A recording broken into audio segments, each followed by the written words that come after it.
Welcome to the Doom Scroll News Report here on Radio Taiwan International, where I, Amanda Stevens, and my co-host, Hannah Belinsky, two writers, political by necessity, cover some of the biggest international news stories dominating our feeds from the last week. I'm Amanda Stevens, and this week we're tackling the Iran ceasefire that came and almost went in Lebanon, and Viktor Orban's tight election. I didn't really have a warm-up question for this because the two topics that I wanted to tackle were pretty big. They're big. So, how are you doing this week, Hannah? I know I was complaining beforehand. I've had a hard time sleeping. Girl, I passed another kidney stone. Oh my God, wait, that's right. I know how things have been this week. But you know what? This week has been so chaotic. I feel like everyone in our office has been getting sick with different maladies. Affliction. Yeah. Yes. I mean, I thought it was going to be way worse than it was because the first time around was so painful. But this time I was just like kind of annoyed. And then the only reason I freaked out was because I was like, oh, what if because you've done it before. Right. What if it turns into an infection and then I go septic and then I die? Yeah. You know, like. I honestly, that's exactly how my line of thinking would have gone as well. That's exactly what I would do. But I mean, I got it checked out and like, based on the x-ray, it's already gone. So it's Sick. over until the next one. Thanks. No, no next ones. We hope. So I've had better weeks. Yeah, for sure. Man. And here I was like, I can't get any sleep, which actually was serious. So I was that's something. It was a total inappropriate word for the radio. And it was one of the first weeks I had to teach in a long time. Oh, like God. a late night class. And so I was just like basically self-isolating because I was like, I need to like keep all of my energy for tonight for these children who haven't done anything wrong. But it was actually fun because they were kids that I taught way back in kindergarten. And now they're going into like 8th grade. Yeah. Oh man. So at least I love these kids. So when I like popped in, I was about to say we just started talking again like, hey, what's up? How dare they grow up so fast? Oh my God, their voices are so low. There's like two boys. There's this one kid that I knew back when he was just like in kindergarten, right? And he was a little like do-gooder. But now I saw him on Friday and I was like, hey, what's up? Like, it's been a long time. And he was like, hey, teacher. And I was just like, oh my God. Can't wait till it happens to my boy. It's going to freak me out. No one prepares you, dude. No one prepares you. It's like, these are the closest thing I've ever had to children. Where I'm just like, oh, how dare you? How could you do this to me? Okay. Well, anyway, I don't have any good transition, but we're going to go into the serious news now.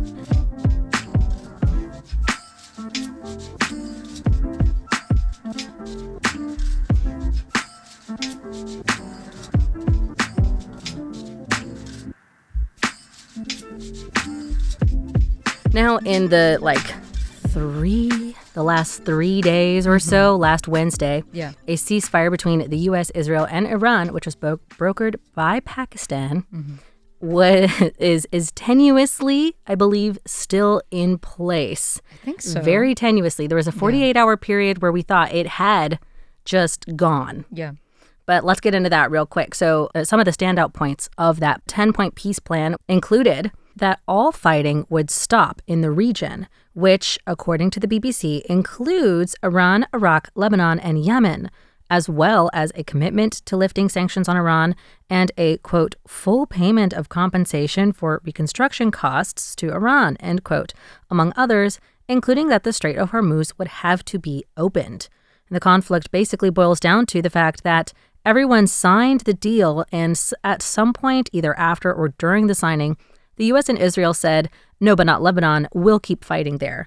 What? Which Iran said would lead to, quote, regret-inducing consequences, end quote. So, there is more. I was listening to, over the week, another, foreign media and foreign correspondent person said, it almost feels like every player here signed a different peace agreement. Yeah, they're acting like that. It sounds that way, but everyone kept shooting off rockets, including a massive barrage from Israel on Lebanon's capital of Beirut, which was literally 100 strikes in 10 minutes, which Iran says breaks the ceasefire. Calling it one of the, if not the deadliest 10 minutes on record in Lebanon. Mm-hmm. And now they've closed the strait again, which as of today is still closed. Despite that, peace talks are still, as of our recording, scheduled to happen Saturday in Islamabad, Pakistan. This is a really broad strokes overview because everything is changing fast all the time, so I don't want to get into too many nitty-gritty details. But Hannah, what, if anything, are your expectations for this ceasefire period, which should theoretically last 2 weeks? Theoretically. And to what extent do you think there will be any headway in the negotiations? I am so jaded now that I felt next to nothing when the ceasefire was announced. And I feel next to nothing about it being almost immediately violated because I've kind of come to expect that. You know, I want to say I felt nothing when Trump threatened to destroy Iranian civilization, but I did worry about that for a second. I did. He is like totally out of control. Well, you know what was interesting about that to me is it freaked out a lot of Americans, too, all across the aisle. All of them were like, hey, you can't do that. We're not going to do this. And then suddenly he's like, I'm not going to do that. And I'm like, wait, so again, you're saying we can do this at any point in time when we all say, no, you can't do that. Anyway. I don't know that it's possible for there to be a good outcome from the negotiations. I think if we're lucky, it will be something that is minimally bad, but it's like we've really opened Pandora's box. You know, you can't put it all back inside. It's just we've completely altered the fate of geopolitical relations in that part of the world, and also the U.S.'s standing as like a geopolitical actor for at least a few years. You know, people's memories are short, but not that short. Yeah. And I mean, it's really like the war. I'll move on to Lebanon after this, which is what I really want to talk about. But like the war really has sort of like isolated the United States as a geopolitical actor because everybody else who's gotten, besides Israel, who's gotten involved in the war, didn't want to be involved. No, they're like, nobody else wanted to be involved. This. All of these consequences that are happening are things people didn't want to happen. Yep. But we will talk about Israel and most importantly, Lebanon, because I find it really interesting that while this is called the Iran War in just about every English headline, Israel has been using this war to use the same war tactics that they deployed against Gaza, this time in Lebanon, to fight Hezbollah rather than Hamas. Hezbollah is a known Iranian proxy, and they fired missiles at Israel right after Israel struck Iran. So as you and I have said before, I think at some point you have to expect retaliatory strikes. Sure. That being said, similar to what they were doing in Palestine, Israeli forces have called for evacuations in southern Lebanon and Beirut before carrying out severely harsh strikes. And, also like in Gaza, there has been no distinction between military and civilian targets. So let's focus on that attack that I mentioned previously.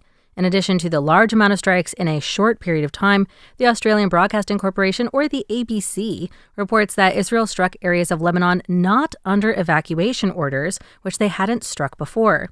Shortly after Pakistan announced that Lebanon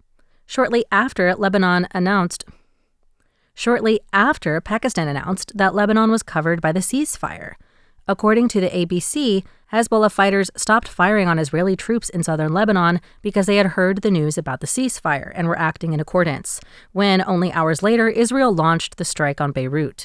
So far, over 1.2 million people have been displaced since fighting began, with Lebanon claiming that over 1,700 people have been killed, including children, per the BBC, while Israel says that they have killed 1,100 Hezbollah fighters. In the strike late Wednesday, at least 350 are dead as of Saturday, and that toll is still rising, with over 1,000 people injured. Israel claims that Wednesday's strike took out a key Hezbollah leader. One last thing that I would like to add is that Lebanon had said previously that they were willing to talk with Israel, and until this weekend, the weekend right before this is published, Israel was ignoring those talks, but they have, I think in the last 12 hours, said that they're willing to discuss with Lebanon, finally. Now, Israel and Lebanon have a complicated history, which could be its own segment. So I wanted to ask you, Hannah, why do you think that these strikes, which are still ongoing to some degree, are now, or only now, making their way into our news cycle? I imagine this is because technically the U.S. is not the one doing these strikes. And also, I think it's just as simple as you and I, we read the news primarily in English, and a lot of major English language news sources are, I guess I should say, ideologically captured. I also think it's partly because everyone has managed to get used to these shocking headlines about Israel deliberately targeting civilians and hospitals and so forth after everything that went on in Gaza. So now it's like, oh, they bombed a hospital. Oh, they bombed someplace that they didn't give evacuation orders about first. Yeah, well, that's just normal behavior by the Israeli military at this point, and it's like almost not newsworthy. It's kind of like how Trump gets to say anything he wants, including seemingly threatening genocide, and nobody seems to bat an eyelash because the Overton window has basically flown off the edge of the earth. You know, and I guess the thing I try to keep in mind amid all of this is what you mentioned about Netanyahu just a few minutes ago, the simple fact that Israel's leadership, namely Bibi, wants to keep things as unstable as possible because he is facing his own kind of version of an Epstein file scandal. Yeah, let's never forget. We kept talking about this a lot before the Iran war started, but maybe those things are not unconnected. It's been like 10 years. He should be going through investigations, his investigations domestically. Not even getting into the fact that he's wanted by the ICC. Sure, yeah, he should really be going to the Hague. But anyway, but like, you have to understand, like, for him, this is, should the dust be allowed to settle at any point, then all those investigations would be back underway, and all this trouble that he should be getting in, he would be getting in. So this is kind of what I try to keep in mind when I can't make sense of what is happening. Like, why in the would Middle somebody East. do this? Right. It's self-serving. It's self-serving. Mm-hmm. So anyway, we're going to move on to another story that is another kind of humdinger right after this break.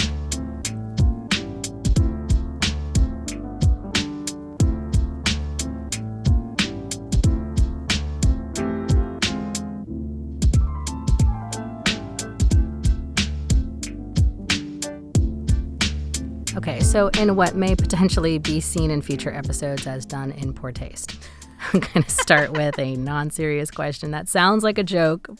I am unsure if it's a joke. What's the one policy that both America and Russia can agree on, Hannah? There's a lot of bad answers out there. Foreign election interference. And you're actually right on the money. Because our second topic is Hungary's election, their parliamentary election, which is, you could think of it as like equivalent in size and scale or importance to like the U.S. presidential election. Yeah. So that's happening on Sunday. It's happening tomorrow as we're recording right now. And both the United States and Hungary want current Prime Minister, guy in charge, Viktor Orban, to stay in power. Nope, can't say that. Okay, anyway. Yep. So, listeners, like I said before, will know the results. What we don't. So we're just going to keep talking in that frame of mind. So it's a big deal. This election is a big deal because for the first time since 2010, the country's far-right leader, Viktor Orban, and his party may actually lose. So they've won 4 elections consecutively. Yep. As I said, both the United States and Russia and the EU are closely watching because Orbán and his self-described illiberal democracy that he created in Hungary are the cornerstones of the far-right movement in Europe and honestly across the world. He made the template. He really did. CNN's Christian Edwards called Orbán the Fidel Castro of the right. And I'll tell you more about maybe why that happened a little bit later. But of the 3 players I mentioned above, many in the EU are hoping that Orbán will lose because his loss of power will at least strike a blow of confidence to the European nationalist movements that he's partially responsible for spreading. Russia wants him to win, Of course. because Orbán has been a longtime supporter of Putin and his side of the war in Ukraine, both indirectly through the purchasing of Russian oil, it makes up 90% of Hungary's energy, and very directly as both a cornerstone of his ongoing policy and by blocking an already approved EU loan to Ukraine, which has been ongoing since December. And what Orbán and Hungary give the U.S., it's a little bit harder to qualify. Yeah. So I have done my research on this because I couldn't pick anything off the top of my head. I wanted to ask you before I kind of data dumped, what exactly does Hungary do for the U.S., Hannah? What a good question. I don't know. Well, okay, based on the relationship between Orbán and Trump, I would say the former's regime validates the existence of the latters. I mean, he came into power over 15 years ago. So he kind of was Trump before Trump was Trump in a lot of ways. But beyond that, I don't know anything about the actual substantive relationship between the U.S. and Hungary. I feel like I never hear Hungary name dropped in the news. It's just in U.S. politics particularly, right? It's just kind of another NATO member. Yeah. So that was sort of my thought when I was going through this list of like, oh, of course Russia cares. Oh, of course the EU cares. The United States cares because why? I don't know. So let me get into that. The current White House, while they're not participating in unprompted warfare, has been over in Hungary stumping for Orbán. And like the number of people who have gone over there to like endorse him is crazy. I mean, the vice president. The vice president was there right before he skipped over to that ceasefire negotiation. So they're trying to boost his numbers ahead of the election. In one such incident, Secretary of State, among his many other titles, Marco Rubio, said, quote, Hungary's success is the USA's success. Now, what does that mean? I wanted to dig into that. I wanted to hold that under the microscope a little bit. So let's get into what this illiberal democracy is. Hungary and the state that Orban has created there essentially is the far-right blueprint that MAGA is trying to instill in America. Orban's government is enormously fueled by soft power and messaging control, which includes smear campaigns, strong anti-immigrant, anti-green, anti-woke, always enemy-fueled.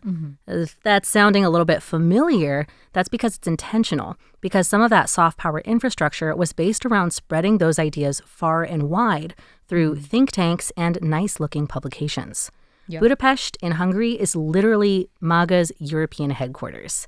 That's not a joke. That's not an exaggeration. They have set up a MAGA headquarters there. I saw some red hats in the photos taken at the Hungarian rallies. There were red like, hat Make America Great people in a rally that was happening last week while Vance was there. And the benefits that Hungary gets from this, and what am I going to say, relationship, are not just ideological. While the United States enacted sanctions on the rest of the world for using Russian oil, Trump wrote Hungary a one-year exemption, basically saving the Hungarian economy. As I mentioned before, Russian oil makes up 90% of its imports. This is crazy because the last time I remember taking notice of Orbán was when China had their big military parade / show of strength back in September, and Xi Jinping invited many of the world's authoritarian leaders and wannabe authoritarian leaders like Orbán to come and to rub elbows with him. And I looked into it a little bit, and Hungary is China's closest ally within NATO. So that theoretically should kind of complicate things with the U.S. and with us over here in Taiwan. They're kind of like... Not to mention the fact that they're literally best friends with Russia. Yes. So they're really in the middle of everybody. They're kind of best friends with everyone you hate. Right. It is really strange, the position that they happen to occupy. And I never took notice of it until this election came up in the news. Until you kind of start noting who, when I say friends with everyone you hate, I mean that because it feels like whatever side of any large geopolitical fight you might be on, they're friends with both sides. How does he keep doing this? I know. It's kind of amazing. So let's talk about what happens if Orbán and his party lose. Because I found this actually maybe the most interesting part. Yes. Because it would not be a 100% ideological change. I can't imagine they could switch. I don't think they could. You know, they can only move back a bit. So right? Orbán's party is the far-right Fidesz party. I'm very sorry to everyone. I didn't look up pronunciation before I started this. I don't know either. The far-right Fidesz party is trailing the center-right pro-EU Tisza party, led by Peter Magyar. Magyar was actually heavily inspired by Orbán, according to Reuters' Anita Komuves, until a sex abuse case pardon about 2 years ago, after which he distanced himself from the party, calling it corrupt, mudslinging, and saying that he had been disillusioned. His party has since gained immense popularity. And literally, if you're looking at his political rise to stardom, 4 months after he started his own party, they were already winning 30% in polls, leading us to where it is now as a legitimate challenger for Orbán's Fidesz, outpacing by a large margin all other opposition parties. Magyar's party also heavily levies national identity, like Orbán's, pushing back on the idea that Russia or the U.S. should meddle in or decide Hungarian elections. He wants to reduce oil dependency on Russia and has promised to unlock frozen EU funds, which is good for both international relations and Hungary's economy. On Ukraine, he's not the freedom fighter that one may want, but he doesn't actually oppose Ukraine's eventual joining of NATO, just fast-tracking that application. So while for me, I feel like one less authoritarian in the world is pretty much always better. Sure. I also feel like the actual repercussions of this election will be more difficult to actually see from our vantage point. What about you? What do you think some potential ripple effects could be if Orbán actually loses this election, and do you think that they'll be quickly felt? I do think that when a different party takes control, that some changes are rather swift. You know, it's often the case, at least in the United States, that when we switch from Republican to Democrat or Democrat to Republican, certain things can change very rapidly, and then other things that may have more red tape in front of them take longer. So I do think that almost immediately, Hungarian relations, the balance is going to tip. You know, they will they'll probably move away from Russia, more toward the EU. I mean, he's running on that basis. Yeah, that's a huge cornerstone of his policy. And it will be like I guess it would probably be like an Orbán light in a good way, at least for Hungary. I guess anything is better than Orbán for them. Well, you know, that's what's interesting. I feel like for Hungary, like a lot of times when we talk about politics, I find myself falling into this trap of getting really like bogged down by labels, especially. But I think the effects on Hungary will be a lot like more instantaneous and easily felt there because Orbán's control has been it's been quite total. It's been a supermajority for so long that they've been able to change the Constitution. They literally changed the Constitution, And so now they won't have that, and you can actually have negotiation back. Right. People will finally actually like have to It'll be come more like to a bargaining democracy table. again. Yeah, like it's supposed to be. A little bit less illiberal. I liked this guy's backstory. By the way, his last name literally it means his Hungarian. His last name means Hungarian, which I think is really such an interesting it's something to rally around because that's insane. Like I am the guy. I am Hungary. It's like literally voting for a guy whose name is Uncle Sam in the United States. Yeah, like Amanda American. Right. That's like insane. That's so good. I loved his backstory where he was like a child. He was like 9 when Orbán first emerged. He had pictures of him taped up on his wall. Yes, and he was like, this is our guy because he was very anti-communist. Right, and at the time, I can completely understand like growing up Soviet bloc kind of thing. You don't want that anymore, right? You know, so that sounds pretty good. And then this whole arc he had of like becoming Orbán's part of the villain party. arc. Yes, and then becoming disillusioned and moving away from that. And he's like young and attractive, and that goes a long way too in politics, whether people want to acknowledge that or not. So it's really, I don't know, I can't say how it's going to pan out for them, but it is really fascinating to follow this kind of him potentially challenging this power that's been in place for so long. Yeah. 15 years is a long time in politics. Crazy. I was trying to imagine what life would look like if we'd had the same president. It would be half our lives. It would be half our lives. That's crazy. Well, anyway, that's all the time we have for today's news report. A quick reminder that you can find all of the referenced articles in our show notes for today's episode.